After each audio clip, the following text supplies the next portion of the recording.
Hi guys, so I'm going to try a method I haven't really tried yet, and it's a bit of a marmite method. Some people love it, some people hate it, and that's the drop shot. I've tried it a little bit but not really properly, but this time I'm going to give it a proper go. So this video, don't take anything that I say as gospel. I'll be saying what I'm thinking and working it out as I go along, but it'd be interesting to see how it goes. The lures I'm going to be using on it is the FFS tadpole, which is a tiny little lure, and their new version, the K2, and see how we get on with them. But yeah, it should be interesting, so let's see how it goes.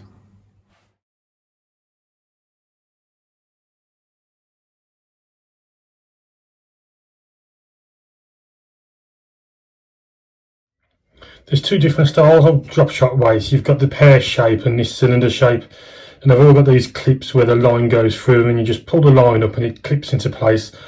Now I'm pretty sure that you use one type for certain types of bottoms of the venue you're fishing. I'm not sure which one, so we'll see how we go as we go along, but I'm going to start off with these cylinder shape weights first.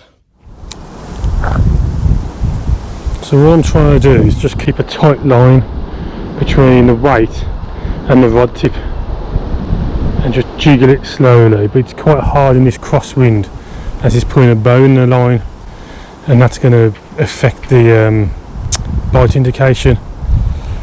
I'm using a 0.5 to 5 gram Urban Finesse HTO rod with quite a flexible tip, and already I'm noticing that weight's getting caught up on the bottom more than what I thought it would.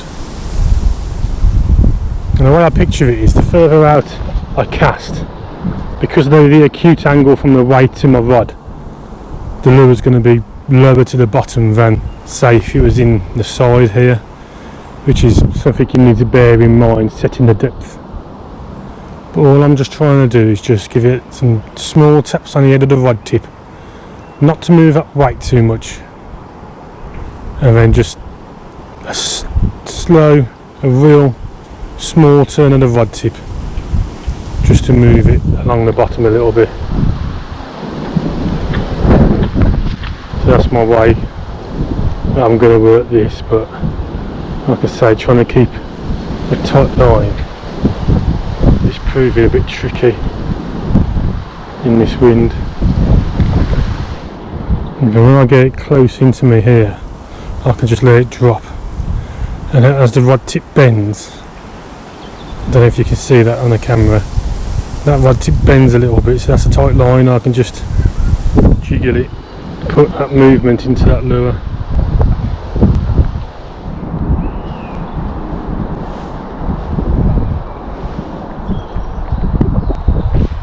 There we go, in a reliable place of under the bridge.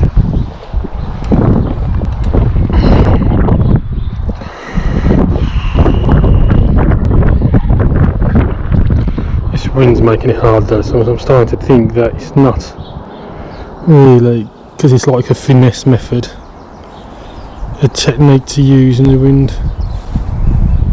And also you can let it go slack a little bit and let it drop, but I'm just trying not to move that weight too much and fish it static, which I think is one of the benefits of this method, is that if you've got some structure like a boat or something, or overhanging trees, you can keep it there a lot longer than if you was using like a jiggered. There's a little bite in.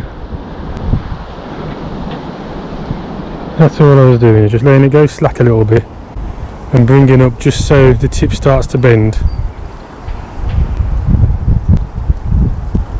Not moving that weight and just putting action into that tadpole.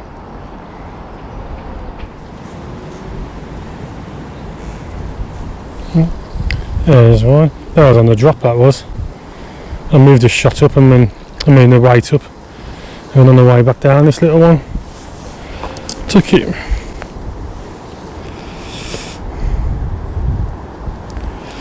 Always positive thing to get a little fish on a new method.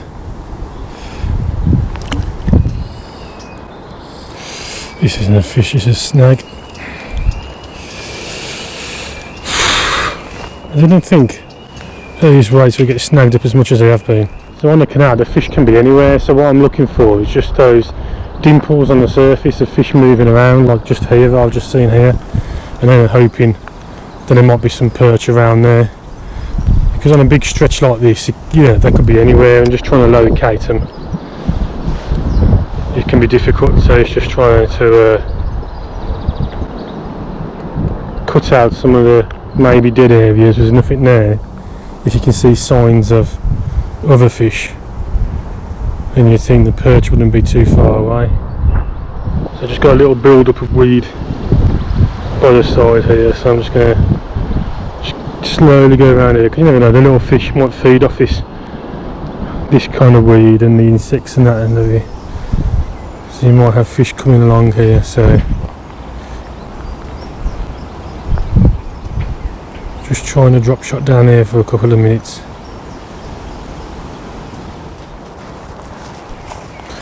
So I've had to move up to a place I don't usually fish, just because to get out the wind a little bit. I'm just going to try drop shot with the FFS tadpole. And I brought my lucky charm. Wave! Wave! What are you doing? What are you doing? Why did you do wave?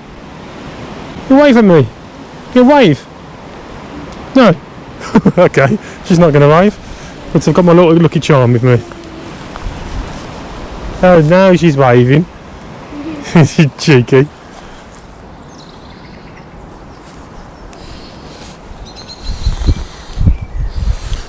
What's this? Twig.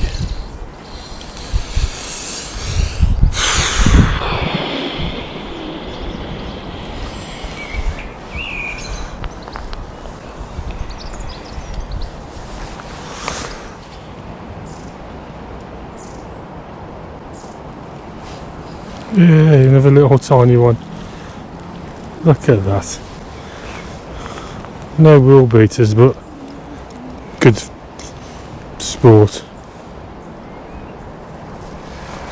Look, it's even getting smaller. They're getting smaller.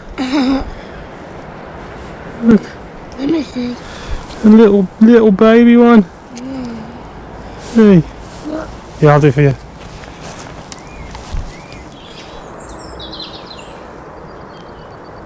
There's one. That was like when he was on the way back down. There's number 5.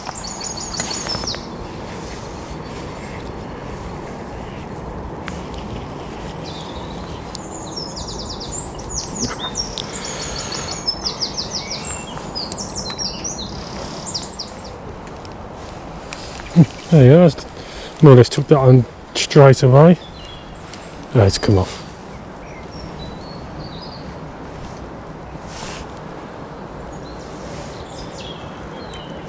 Oh, it's come back. Grabs. Another little one.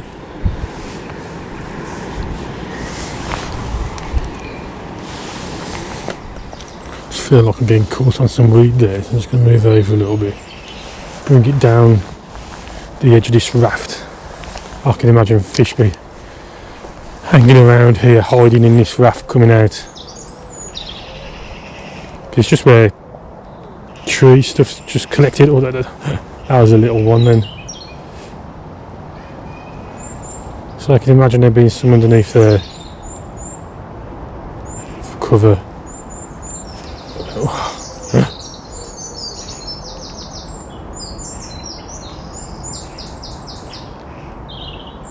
I just had two plucks now on this retrieve.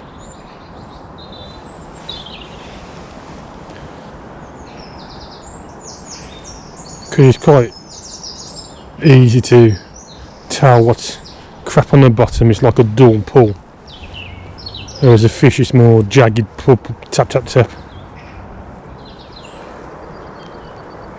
There's one. That was like when he was on the way back down. There's number 5.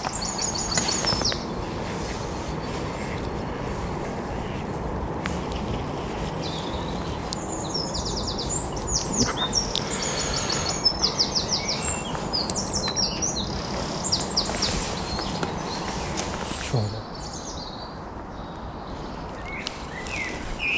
A little one, just for that little pluck. And another little bubba. It's good fun though. Well, I'm enjoying it anyway.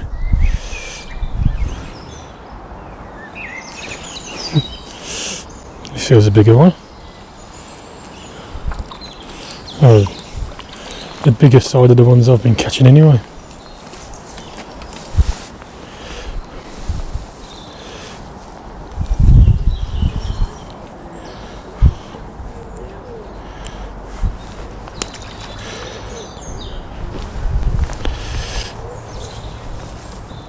So we know the tap hole was working really well. So what I've just done, I've just put on the newest model from FFS Lures, which is the K2. This is the 50mm one. It's nice and slimline. Got the antennas on it at the end, and I think this would be a brilliant drop shot lure with quite a bit of movement on. And all I'm going to do at the moment is just drop this down the edge and see if going up a size, slightly bigger, will get a bit of a bigger stamp of perch. But like if you had like lilies or something, even on the top of the surface the lilies can cover the water. It's just stems underneath with a lot of room where you can work a lure on the spot like this. As long as if you hook a fish, you can get it out. Oh man, that took me by surprise, but that was a darn good pull, that was. Talking too much and not concentrating. See if I come back. As I was saying, as long as you can get the fish out if you hook one. Because if I did get in that spot and hooked a fish, all this the line would just cut through this. But I'm not fishing heavy line or anything, so you can't bully them out as like you would with like a pike. Oh, I hope that fish comes back. That was a nice tug, that was.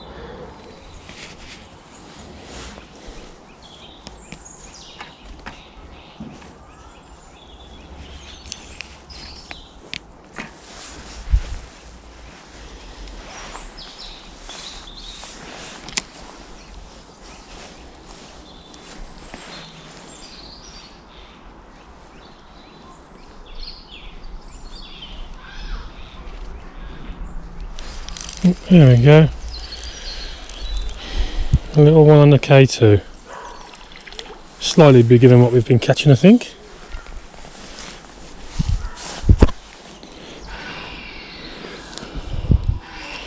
Just proof that the K2 will work on the drop shot. We just took that down quite a bit. We'll have to use these forceps, I think, for these.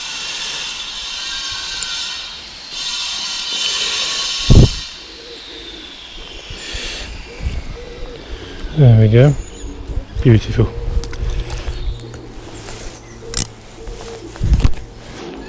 And I'll just move that a little bit shallower. And just the way you do that is just with the weight. You just unclip the line from the top and then you move that up and down from the lure. So if you want it really close to the bottom, you put it close. But if you want it further away, you just move the weight away and then clip it back up to the top.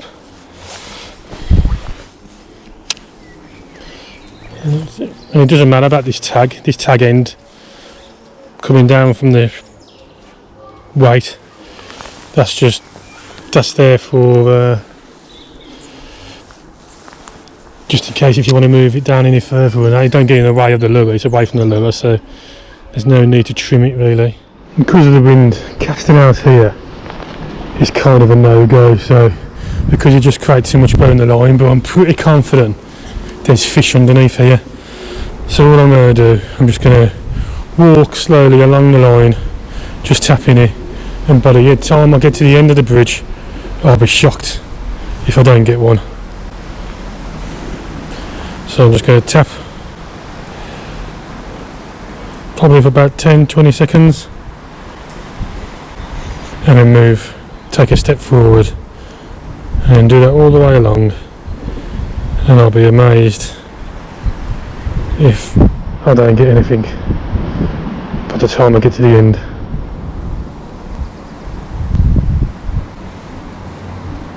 This bridge is just too good just to walk past without trying.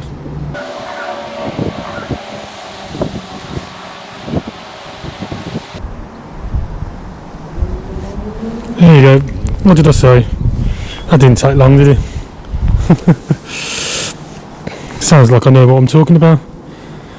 I love a bridge for any type of fishing. Good holding spaces, and I find especially the transition from light to dark water can be very good. It's always good to have a go along that line. There we go. That was almost static. Again, a bit of a better fish.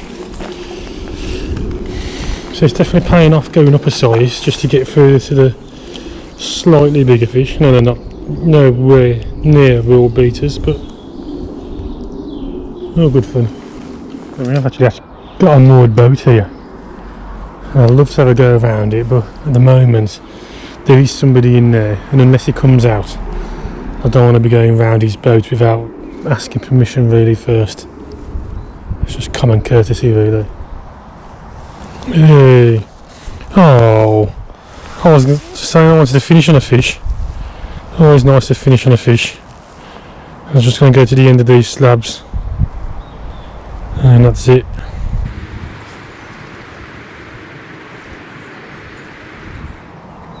Oh, there we go. Come on. Yay, thank you very much. And that is that.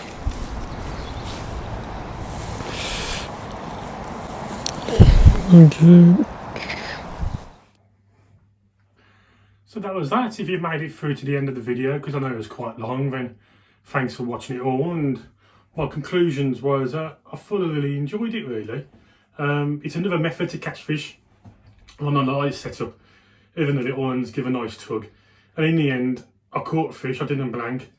I fooled fish to taking an artificial bait, and that's all the enjoyment to me.